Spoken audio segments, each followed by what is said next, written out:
Bom dia, tarde, noite, não importa onde você estiver. Deixa eu sentar aqui, pra ter uma visão bonita aqui atrás de mim, né? Tô hoje aqui pra fazer um vídeo pra vocês, né? De maneira geral me bateu de repente que talvez fosse legal, né? Falar sobre isso num vídeo pra vocês. Esse vídeo provavelmente vai ser mais voltado pra brasileiros que estão no Japão e que estão pensando em vir pra cá, tá? Brasileiros que estão no Brasil e que estão pensando em vir pra cá. E porque principalmente eu vou falar coisas que quem mora aqui ou vai concordar comigo, ou talvez, caso eu seja inconveniente para os negócios, né, vai discordar de mim. Mas antes de mais, deixa eu pedir para vocês não esquecerem de curtir, compartilhar, se inscrever no canal, ativar o sininho de notificação para receber a notificação de novos vídeos. Olha a descrição do vídeo que tem informações importantes como onde estou, etc. E também deixem comentários, não só para engajar o vídeo, mas também para deixar esse canal cada vez mais na cara de todos vocês. Aproveitem os comentários para deixar sugestões que eu sempre levo em consideração na hora de criar novos conteúdos. Tendo dito isso, então, deixa eu primeiro pensar assim num thumbnail.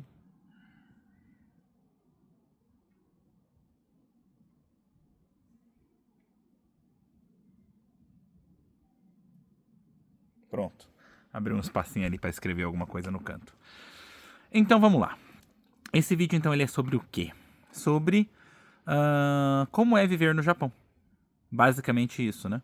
Eu vou estar explicando isso em algumas partes diferentes, tá? Porque é importante deixar isso claro, porque às vezes você vai ter pessoas que vão falar uma coisa, pessoas que vão falar outras, mas no final das contas você vai perceber que não é que cada um tem uma visão ou um sentimento diferente sobre o Japão.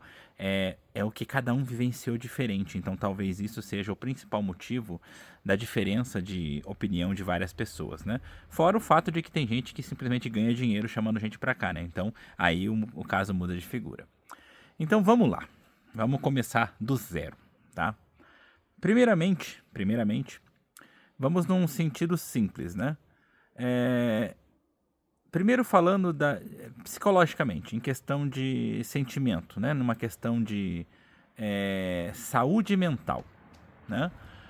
Qual o melhor lugar para se viver, Brasil ou Japão? Se você nunca veio para o Japão, com certeza é o Brasil. A minha resposta é essa. É a minha opinião, tá? Mas eu vou explicar o porquê. Quando você mora no Brasil, você aprende a viver com pouco. Você, na verdade, não sabe o que é ter muita coisa. E você não sabe o que é não ter preocupação com crimes, né? Em ser roubado, etc. Tal. Se você desconhece, você não sente que perdeu isso. Então, se você nunca veio para o Japão e nunca teve a experiência de viver aqui, provavelmente, na questão de saúde mental, com certeza viver no Brasil é melhor.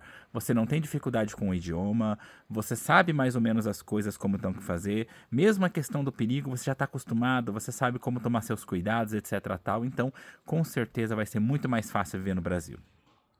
Tanto é que, geralmente, as pessoas elas sofrem um pouco no início para se adaptar ao Japão, né? Apesar do Japão ter muitas coisas boas, ela tira de você, ela detona a sua saúde mental logo no início. Geralmente, as pessoas que vêm e que não são fortes e que têm dificuldade sabe, acostumar com isso, sofre muito psicologicamente no início, aqui no Japão. E isso é uma coisa bem terrível, tá? Eu tenho pessoas que realmente vêm pra cá e entram num desespero total aqui. Porque você não entende o que é a língua, você não entende a cultura é diferente, o pessoal te trata diferente. Você fala assim, mas é porque aí tem discriminação? Então, tem discriminação, mas não bem como vocês pensam. Não é uma discriminação como, por exemplo, acontece com os negros no Brasil, né? Porque existe a discriminação no Brasil, tá? Porque no Brasil você vê um negro andando, né? Agora tem a frescura de chamar de preto. Eu não sei, eu acho estranho chamar de preto, mas tanto faz, né?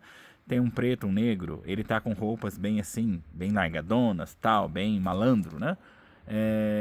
E aí ele tá andando assim na rua. É natural que as pessoas mudem de calçada. Isso é preconceito, gente. Você não sabe se ele é um ladrão, mas você fica preocupado. Então, assim, no Brasil existe esse preconceito de, nossa, aquilo não presta, aquela pessoa não presta. Esse é o, será que vai me roubar? Será que vai me enganar? Existe esse preconceito. Aqui no Japão não é essa a questão. Aqui no Japão é assim. O japonês, ele tem preconceito contra tudo que é diferente. Tudo. Inclusive o próprio japonês. Se o japonês não for igual a todo mundo, ele também tem preconceito dele igualzinho, né? Então, o brasileiro, o estrangeiro, de maneira geral, já se enquadra no molde do preconceito, porque ele já é diferente por natureza, entendeu? Então, ele não vai conseguir entender que você fala mais alto, que você conversa em momentos que, na verdade, não se conversa. Você vai num hospital, por exemplo, ou numa farmácia, e você tá lá sentado esperando, geralmente o pessoal fica quieto esperando. E aí, se vai dois brasileiros ali, ou dois filipinos, estrangeiros de maneira geral, tá sentado junto, você bate papo, você conversa, tá esperando. Você não quer ficar ali esperando, né? Você tenta se distrair, né? E esse é o ponto. O japonês, ele não gosta disso, ele fica ouvindo aquela coisa, pode até não estar falando muito alto, mas aquilo começa a incomodar ele. Tem uns que vão chegar pra você e falar que você tem que ficar quieto ali na hora, tal. Então, assim, você vai sofrer muito nessa questão da dificuldade. Da cultura. E dois, se você não souber falar japonês, você não vai conseguir interagir. Isso vai ser ruim pra você. E você vai sofrer até quando? Até você entender a cultura e até você aprender o japonês. Basicamente é isso, né? Então, a menos que você seja uma pessoa totalmente assim, tô nem aí, foda-se, né? Se você for uma pessoa assim, você vai bater de letra, com certeza. Mas se você for uma pessoa que se incomoda, você vai ficar muito incomodado com isso. Então, o início é isso. A primeira parte, né? Saúde mental, comparação básica, sem você conhecer o Japão, o Brasil muito melhor. Agora, o Japão ele se torna melhor depois que você conheceu o Japão, depois que você aprendeu a viver aqui. E é por isso que muita gente entra num ponto. Eu vi muita gente que viveu tempo demais no Japão, e quando eu falo tempo demais, se você viver 2 anos aqui já é tempo demais, na minha opinião, tá? A pessoa vive aqui uns 2 anos, depois ela, tipo, não acostumou e resolve ir embora pro Brasil. Aí ela não acostuma com o Brasil também. Por quê? Porque tem uma coisa que você ganha aqui que você nunca teve no Brasil, que é o quê? Crédito. Tem muita coisa que você tem uma facilidade muito grande de conseguir comprar e ao mesmo tempo, você tem a segurança de não perder o que você comprou. Que é como eu falei.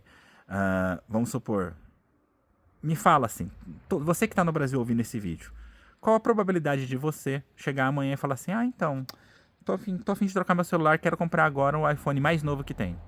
Ou quero comprar agora o Galaxy mais novo que tem. Né? Seja o dobrável, não importa. Eu quero comprar o mais novo que tem. Qual a probabilidade de você conseguir isso no Brasil? E tá. Não, eu consegui. Você tem medo de perder esse celular na rua? De ser roubado? Aqui no Japão é assim. É praticamente garantido que você vai conseguir comprar o celular, né? Vai ser parcelado em 2 anos, 4 anos, né? E você vai comprar ele, você pode esquecer num supermercado, em qualquer lugar, que ele vai voltar pra você. Ninguém te rouba aqui, né? Se alguém te roubar, geralmente é próprio estrangeiro, né? Então, assim, quando você acostuma com isso, você chega aqui, você mal chegou, no Brasil você tinha um carrinho velho qualquer, você já consegue comprar um carro bom aqui, você consegue comprar até uma BMW, uma Mercedes, entendeu? Usada. E sem muita dificuldade, entendeu? No primeiro, segundo mês você consegue, se você quiser. Mas dependendo não vai conseguir um financiamento bom. Mas tem muita loja aí brasileira que faz financiamento próprio, sabe? Tem um monte de gente. Então, assim, essa facilidade econômica, ela existe. E uma vez que você acostuma com isso, é difícil de você querer voltar pro Brasil e ter que passar aquela dificuldade de não poder comprar o que você quer, etc. Tal. Isso é complicado. Aqui, você não ganha bem. Ninguém aqui no Brasil, no Japão é rico. Tira isso da cabeça. Se você tá vindo aqui pra cá pra ser rico, pra ficar rico, você não vai ficar. No Japão, o Japão já... E aí, por isso que eu falei que eu ia contar pra vocês um pouco sobre a diferença de visões, né? O Japão, ele é dividido em várias partes. A primeira parte é a parte de ouro, que é a parte que muita gente se lembra. Foi na época dos anos 1990 até os seus anos 2008, por aí, né? Eu vivenciei só a partir dos anos 2000. Mas ainda assim, foi a época de ouro do Japão. Por quê? Porque nessa época, para começar, existia um buraco na lei japonesa. O Japão não sabia lidar com estrangeiro. Esse era o ponto. Então, os estrangeiros vinham para cá, a maioria não pagava imposto residencial, né? Por 2 motivos. Ou porque usávamos errado, eu mesmo usei errado no início, porque eu nem sabia o que eu estava fazendo, eu só fazia o que a empreiteira mandava fazer. Mas ou você usa errado o sistema no início, porque aí você pega e declara um monte de gente como dependente. Aí, obviamente, se você tem um monte de dependente, você consegue abater isso do imposto de renda, aí você não precisa pagar nem imposto de renda, você tem devolução do imposto de renda, e aí você também fica isento do imposto municipal, né? Então você tem esse primeiro ponto, tá? Então, eu mesmo, eu nunca fui aquela pessoa que, como é que fala, que simplesmente não pagou, que sonegou, né? Mas eu fazia isso daí. Todo mundo fazia. As empreiteiras só falavam pra você, ó, né? A gente vai fazer aqui a declaração. Coloca o nome aí de tudo quanto é tipo de parente que você lembrar. Primo, irmão, todo mundo aí, sua mãe, né? Que tiver no Brasil. Eu nem sabia por quê, eu achava que esse era o sistema, né? Mas aí isso zerava o imposto e ainda por cima no final do ano trazia ali uma devolução, tá? Então você tem primeiro esse ponto. 2, seguro de saúde. Quase ninguém pagava nessa época, né? A gente tinha um seguro de saúde, que era um seguro errado, que é um seguro que a própria empreiteira arranjou, que é um seguro de turista, né? Que é um seguro que você pagava 100% dos seus gastos médicos de início, mas depois eles te devolviam 100%, eles devolviam tudo, né? Então, assim, não era um seguro porque é um seguro de turista, não é para quem veio como imigrante, entendeu? Mas a gente usou por vários anos isso, sem saber, né? Eu fui começar a entrar no sistema quando eu saí dessa empreiteira, porque eu morava em Fuji, né, Shizuoka. E aí quando eu saí dessa empreiteira, eu vim morar pra cá, pros lados de Nagano, e tal, quando eu conheci minha esposa. E aí, no primeiro ano eu já tive um susto, porque aí veio o imposto pra pagar, e veio alto, né? E aí eu, tipo assim, fui até lá conversar com eles, falei assim, como assim? Tá muito caro aqui, né? Comparado com o outro lá que eu não pagava nada, por que que de repente... Ah, eles me mostraram lá a conta e tal, e eu entendi que... Ah, tá. Tipo, né? Entendi, né? Entendi, não entendi, né? Só entendi que tava mais caro, mas tudo bem, eu paguei, entendeu? Comecei a pagar. Sem contar que ainda tinha que pagar também o seguro de saúde, né? Que era o Kokumin Kenko Hoken. E acho que isso, logo de início, quando eu vim pra cá, eu não paguei, porque era o que muita gente fazia. Pra não pagar, a gente sabia que tinha que pagar, entre aspas, né? Então, pra não pagar, a gente pegava e fugia. A gente não passava no balcão. O pessoal falava, agora você passa no balcão ali do seguro de saúde. E a gente ia embora, né? Porque se a gente não assinasse nada, a gente não tinha o seguro. Era esse o nosso pensamento. Muita gente fazia isso, quase todo mundo. Então, ou seja, ninguém pagava imposto, ninguém pagava seguro de saúde, que é obrigatório. O imposto tinha gente que simplesmente não pagava. Por quê? Porque o estrangeiro naquela época era ainda a época do Gaijin Torokusho. Então você só se registrava na cidade que você foi morar. Quando você mudava de cidade, você você não fazia nada com aquela cidade que você morava. Você só ia na próxima e se registrava. E como o estrangeiro ele ficava pulando de emprego em emprego, ele não parava no mesmo lugar. Então tava sempre se mudando, procurando um salário maior, procurando um salário maior. Aí as cidades não conseguiam te caçar. E aí você ficava sem pagar o imposto. E por isso que todo mundo falava, ah, não dá nada não, você paga imposto, você é burro, né? Então isso se procedeu assim por um bom tempo, né? E aí, nesse decorrer, o que aconteceu? A gente chegou e aí bateu de vir a crise de 2008, né? Quando veio a crise de 2008, primeiro, descobriram que os estrangeiros, ninguém pagava seguro-desemprego, sendo que era obrigatório, tinha que pagar, né? E aí, então, ninguém tinha seguro-desemprego, todo mundo ficou desempregado do nada, porque as empreiteiras começaram a cortar todo mundo, né? O governo teve que dar um jeito, então o que que fizeram? Só obrigaram as empresas a pagar só meio mês, só meio ano, quero dizer, né? 6 meses, que é o mínimo, né? E sendo que o povo trabalhando há trocentos anos, né? Só isso, só para poder dar o seguro-desemprego para os estrangeiros. Então, todo mundo começou a usar seguro-desemprego. A partir dali, começaram a mudar a lei. Aí começou a obrigar as empresas a colocar no Shakai Hoken, que é o seguro social. Só que mesmo assim, ainda no início ali, 2008 até 2010, era muito comum o pessoal dar um jeito de não entrar, né? Aí o pessoal tinha que entrar no Kokumen Kenko Hoken. O povo ainda fugia para não pagar, entendeu? Tentava lá forçar e não pagava. Só que aí o negócio foi nesse decorrer tal, né?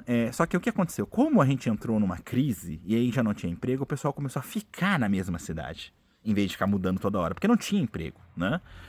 E aí foi quando começou a chegar os impostos para todo mundo. E mesmo assim o pessoal continuou não pagando, achando que não dava nada. Só que agora a cidade tinha o controle de onde você tá, né? Aí o que acontecia? Eles iam lá e tiravam o dinheiro à força do salário, né? E isso começou a deixar as pessoas cheias de dívidas. Eu conhecia brasileiros que tinham milhões em dívidas, né? E a coisa começou a ficar feia. E as cidades começaram a reclamar com a imigração, né? Nesse decorrer, quando a gente chegou ali por volta depois dos anos 2008, mais pra frente ali, foi quando eu comecei até, inclusive, a trabalhar nas prefeituras. Então eu comecei a ter mais acesso a essas questões de sistema. Eu não sabia até então, né? E aí, então, foi quando, no meu trabalho mesmo, eu tinha que toda hora ajudar estrangeiro, o principal assunto era imposto, entendeu? Era mexer com imposto e seguro de saúde, né? E a coisa foi indo desse jeito, foi se desenrolando e tal. Aí, nesse decorrer, a imigração, né, começou a diminuiu o visto das pessoas, que era o visto de 3 anos, para 1 ano para quem estava devendo imposto. Né? Começou a fazer isso. E aí foi com isso que finalmente os estrangeiros começou a pagar imposto. Porque viu que aí você perdia, né? Porque você fazia o visto a cada 3 anos, você tem todo um gasto para fazer, né? Em média eram uns 20 mil, né? De 16 a 20 mil que você gastava com visto pagando pelo despachante. E aí então o pessoal começou a pagar, para começar a tentar colocar em dia, né? Pelo menos essa parte. Ainda assim teve um monte de gente que não pagou, porque passava de 5 anos, aí muitas vezes a prefeitura ela abdicava do direito de receber, entendeu? Não é bem que caducava, mas meio que caducava, entendeu? E só que aí você tinha o seguro de saúde também, que o pessoal ainda era um problema. No decorrer, um belo dia, a imigração também começou a verificar seguros de saúde, se você tinha o cartão. Você não apresentando, eles diminuíram o seu visto para 1 ano também. Aí o pessoal começou a entrar, né? Só que aí o pessoal entrava e não pagava, diferente do imposto que é anual, o seguro de saúde é mensal, né? Então o valor sobe exponencialmente, né? E ele se torna imposto devendo imposto, né? Dívida de imposto. Então, começava a afetar também os vistos, né? Então, o pessoal começou aos pouquinhos se ajustar, começaram a entrar no Chacai Roquem, as empresas também começaram a serem mais cobradas nisso, então elas começaram a colocar as pessoas no Chacai Roquem, né? O seguro social. Então, tudo começou a se resolver, entre aspas. Só que esse que é o ponto. Aquele primeiro espaço que eu contei para vocês lá atrás, que ninguém pagava imposto, ninguém pagava seguro de saúde, ninguém pagava nada, era uma época que, além disso, todo mundo tinha muito zangueu, hora extra, né? Ou seja, o pessoal trabalhava nada de 4 a 5 horas de hora extra, trabalhava sábado, vira e mexe trabalhava domingo também, não tinha feriado. Então, assim, o salário do povo era tipo de 300 a 600 mil. Varia muito de quem trabalhava onde, né? Mas era a faixa, de 300 a 500 mil. A 600 mil. Era muito dinheiro. E você não pagava nada, você não pagava imposto, não pagava nada. Então, assim, era muito dinheiro, o pessoal pegava a maior parte desse dinheiro, mandava pro Brasil, né? Pra poder ficar comprando casa, montando negócio, etc tal. Então, foi uma época de ouro pros estrangeiros. E aí, de acordo que a coisa começou a ficar mais rígida e eles começaram a cobrar imposto, então começou boa parte desse seu dinheiro ser comido, né? A média de imposto depende muito do valor do salário que a pessoa tem, mas ela gira em torno de 200 a 400 mil anual. Ainda assim, vale a pena, se você for pensar, né? Porque você ganha 3 milhões, 5 milhões, né? É 400, né? Então, tipo, não é tanto, mas começou. Fora isso, tinha também seguro de saúde. O seguro de saúde era bem mais salgado, né? O seguro de saúde dava um pouquinho mais que o imposto anualmente. Então, ele poderia... se o seu imposto era 200, você pagaria uns 300 de seguro de saúde, né? Então, junta tudo, o gasto, 500 mil no ano, né? Para quem ganhava ali os seus 3 milhões, e às vezes podendo chegar a quase, tipo, 800 mil, 900 mil, para quem ganhava ali seus 6 milhões por ano, um exemplo, tá? Mas ainda assim, sobra muito dinheiro. Só que percebam que eu só tô falando de seguro de saúde e imposto. A gente tinha mais um ponto que a gente, durante muitos anos, a gente fugiu, que é aposentadoria, para não ter que pagar aqui.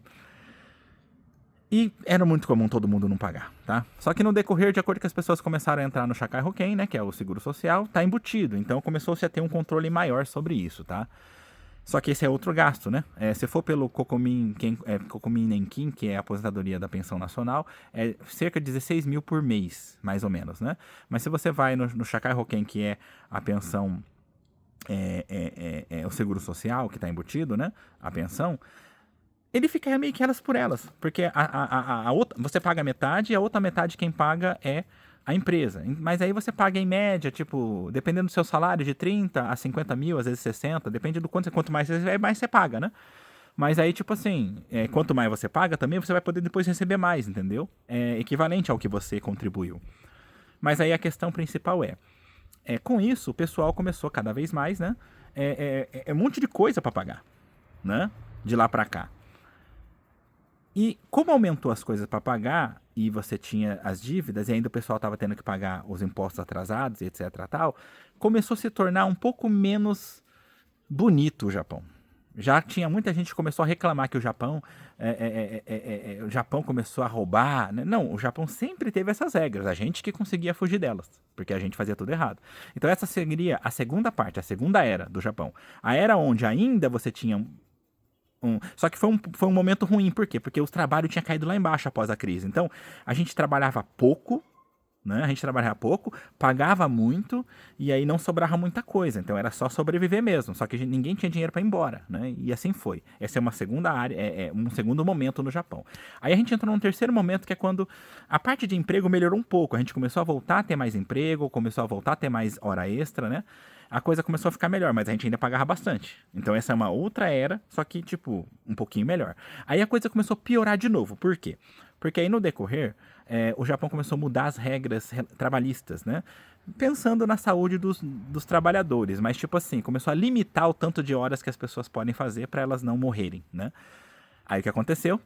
O estrangeiro que estava acostumado a mandar bala na hora extra começou a não ter mais hora extra. Então agora você voltou a receber pouco, porque agora está limitado novamente, você continua pagando bastante, né? E a gente estava no meio de uma crise, porque a gente passou várias crises. Foi a crise das bolsas de 2008, a gente teve em 2011, eu acho que foi o terremoto que teve, o grande terremoto que teve aqui no Japão, né? Sabe, você foi tendo várias crises, você teve também o Covid, um monte de crise, né? A gente passou por um monte de crise.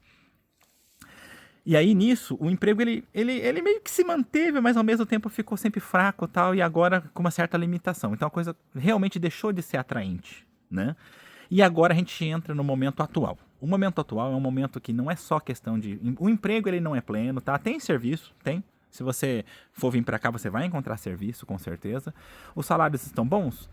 Olha, eles estão melhores do que na época de 2008 até ali 2024. Estão melhorzinhos, mas ainda estão baixos. Não conseguiram voltar para aquilo que era antes, né?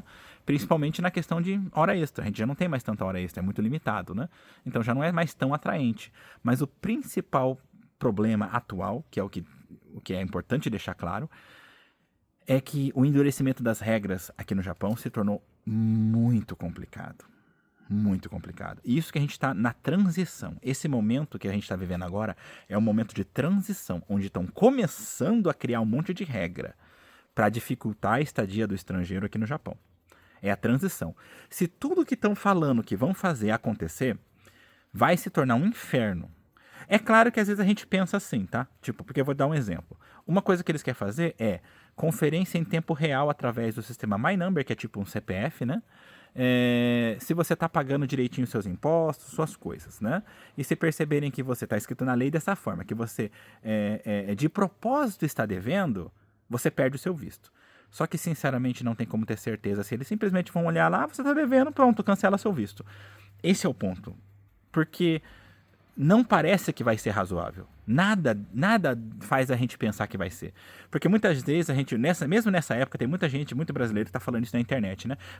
Quem não deve, não teme. Eu pago meus impostos direitinho, sim, agora. E se você começar a passar por um momento difícil? E se você perder o seu emprego, tiver com dificuldade de encontrar? Por quê? Porque o problema é que não depende só da gente. A questão é que a gente está sofrendo, todo mundo, desde 2008, com crises que o Japão passa, não é nós. Se a gente tivesse desde lá para cá plenamente com tudo, com serviço pleno, sem limitação de hora extra, porque a gente, quando pode, a gente faz hora extra, a gente não se importa de trabalhar muito para ter muito, né? Então, se tudo tivesse correndo bem, a gente conseguiria fazer as coisas. E ainda por cima, esse endurecimento de regras, ele não está se limitando só a procedimentos relacionados a visto e etc. tal. Eles estão se estendendo a tudo. Por exemplo, bancos cada vez mais estão fechando as portas para estrangeiro. Aí você não consegue financiamento barato. Aí você é obrigado a usar financiadoras caras, que pra você ter uma ideia da diferença. Você financiar, às vezes, um carro, você consegue, às vezes, encontrar juros de 1,9% até 4% ao ano. Mas se você não consegue pegar um financiamento no banco, aí você tem que pegar de financiadoras. Aí você vai pagar 9% ao ano, por exemplo. Em valores, isso aí é enorme, entendeu? Então, agora o estrangeiro cada vez mais ele está sendo empurrado. Isso que se você não conseguir esses financiamentos também é cartão de crédito, né? É 18% ao ano, né? Então, o estrangeiro está sendo empurrado cada vez mais para um canto obscuro ali do financiamento, não tendo chance de poder usar os mesmos créditos que os japoneses. A gente vive com a mesma limitação de hora extra, né? Na parte trabalhista. A gente sofre com os mesmos efeitos da crise que o Japão está enfrentando desde 2008, que não melhorou. Então, assim, a coisa tá difícil, não tá fácil, tá? E aí a gente entra, então, naquela visão maravilhosa de... Tem vários influencers que estão falando isso. Ó, venha pro Japão, você tá aí, né? Você não precisa ser descendente. Não, a gente arranja tudo pra você. Você vai vir aqui pra estudar japonês, tal, não sei o que, tal. Sim, se a sua vida no Brasil tiver uma merda, talvez seja uma ideia vir pra cá, tá? Só que você tem que verificar muito bem, porque não é nada fácil. Na maioria das vezes você vai ter limitação muito mais rígida do que essa que eu falei agora, porque você não vai poder trabalhar à vontade assim, na maioria das vezes. É muito comum que você more em grandes centros, como Tóquio, que às vezes parece ser muito legal, né? Só que você não faz ideia do valor do aluguel pra lá. É caríssimo. Aí às vezes você vai ter que escolher um aluguel num lugar bem mais barato, que é mais afastado, mas aí você tem que pegar trem todo dia e tal. Então, assim, sinceramente, a maioria das pessoas fala que é muito complicado vir pra cá. Você tem que vir pra cá se, você ama muito a cultura. Gosta muito de anime, de mangá, né? Da coisa toda japonesa e tal. Legal, vem pra cá. Talvez vai ser uma boa experiência pra você. Ah, eu quero ir pra tentar a minha vida. Se a sua vida no Brasil tiver uma merda, se você tiver regaçado no Brasil, vem pra cá. Pior que o Brasil não vai ser, tá? Agora, se você tem uma vida razoavelmente estável no Brasil, aí você tem que começar a pensar. Antigamente não. Antigamente qualquer coisa é melhor que o Brasil. Mas hoje em dia, viver no Japão se tornou uma coisa bem complicada. E se você vier, te aconselho a fazer amizade com as pessoas certas, pessoas que entendem da cultura, que entendem do sistema e tudo mais. Ou você não faz amizade, contrata alguém como eu, por exemplo, para você se consultar, né? Mas aí você tem que pegar e constantemente analisar como você vai resolver os seus problemas aqui, para você não deixar coisas que não podem ser deixadas quieto, porque nessa de não vai dar nada, vamos ver no que vai dar, hoje em dia o Japão não tá perdoando, ele tá simplesmente cortando visto. E é tipo assim, quando ele corta visto, né, olha, você tem 30 dias para ir embora e não pode exercer nenhuma atividade financeira. Ou seja, você não pode trabalhar nos 30 dias, é só para você juntar suas coisas e ir embora. Não significa que é para você ficar 30 dias, você tem 30 dias para ir embora, né? Obviamente você vai ter que pagar a sua passagem para ir embora. E se tudo der errado, você vai ficar ilegal e aí você vai ser deportado. Deportação você ainda tem que pagar, de qualquer forma. Você fica preso na imigração e no Japão, quem está preso na imigração por estadia ilegal não é considerado ser humano. Então, automaticamente, eles não aplicam a você os direitos humanos. E aí é onde já teve vários casos de pessoas que morreram presos na imigração por falta de cuidado e etc. tal. Então, assim, é muito perigoso, é muito arriscado. Principalmente se você tem família. Para a família no Japão está se tornando muito complicado de viver. Porque já até nesse momento que eu estou fazendo vídeo para vocês, que é dia 2 de maio, né? Já foi aprovado na Câmara Baixa o aumento das tarifas. E eles estão querendo aumentar para 10 vezes mais. Ou seja, quem pagava 6 mil ienes na renovação do visto, agora vai pagar 60. Né? A questão é que se for uma família de 6 pessoas, por exemplo, os 6 mil dava 36 mil, né? Agora vai dar 360 mil. Só que você ainda tem impostos, você ainda tem seguro de saúde, você ainda tem aposentadoria para pagar. E é muito comum essas casas de famílias grandes que só o pai trabalha, né? Às vezes o pai e a mãe trabalham, mas a mãe não consegue trabalhar muito porque tem que cuidar das crianças. Então, assim, não está fácil, não está legal. Ah, eu tô reclamando do Brasil, do Japão? Não. Eu ainda prefiro ficar aqui, eu ainda acho... como eu falei, eu me enquadro naquela primeira pessoa que eu falei pra vocês já. Eu já vivo aqui tempo demais. Eu não consigo mais me acostumar com o Brasil. Se eu não tiver outra forma e eu acabar sendo mandado embora daqui, eu vou ter que me acostumar com o Brasil de novo. Mas eu tenho um ótimo carro, ó, né? Enquanto eu tô falando com vocês, né? Tá quase acabando meu tempo, que eu quero fechar esse vídeo em 30 minutos. A gente tem uma vida boa, né? Agora. Então, tipo, ó... Tem um carro bonito, né? Comprei 0. Minhas cunhadas têm 2 carros, né? Que compraram 0, né? Nós moramos numa casa que nós compramos enquanto ainda dava, né? Ou seja, eu tenho uma vida boa. Não faz sentido eu voltar pro Brasil. Eu não vou me acostumar com o Brasil. Eu não tenho mais nada no Brasil. Eu mal tenho família. Eu tenho minha mãe lá, né? Minhas irmãs. Mas assim, não tem muita coisa lá ainda de família. Quer dizer, a minha família principal, né, tá lá, mas assim, a minha nova família tá aqui, que é eu, minha esposa, minhas cunhadas, né? Ou seja, eu não vou me acostumar. Mas se eu for, eu vou ter que dar um jeito, entendeu? Ou seja, pra mim, não faz sentido ir embora. Então, quando você pensa nisso, eu tô tentando falar pra vocês, pra você realmente pensar sério. sobre isso, para você tentar tomar todo o cuidado que for necessário, porque escolhas agora podem fazer valer a vida inteira das suas famílias, tá ok? Mas de maneira geral, espero que tenha sido interessante para vocês. Não esqueçam de curtir, compartilhar, se inscrever no canal, ativar o sininho de notificação para receber notificação de novos vídeos. Olha a descrição do vídeo que tem informações importantes, como onde estou, etc. E também deixe comentários, não só para engajar o vídeo, mas também para deixar esse canal cada vez mais na cara de todos vocês. Aproveitem os comentários para deixar sugestões, eu sempre levo em consideração na hora de criar novos conteúdos. Sem mais o que dizer então, a gente se vê aí pelos caminhos da vida. No mais é só. Tchau.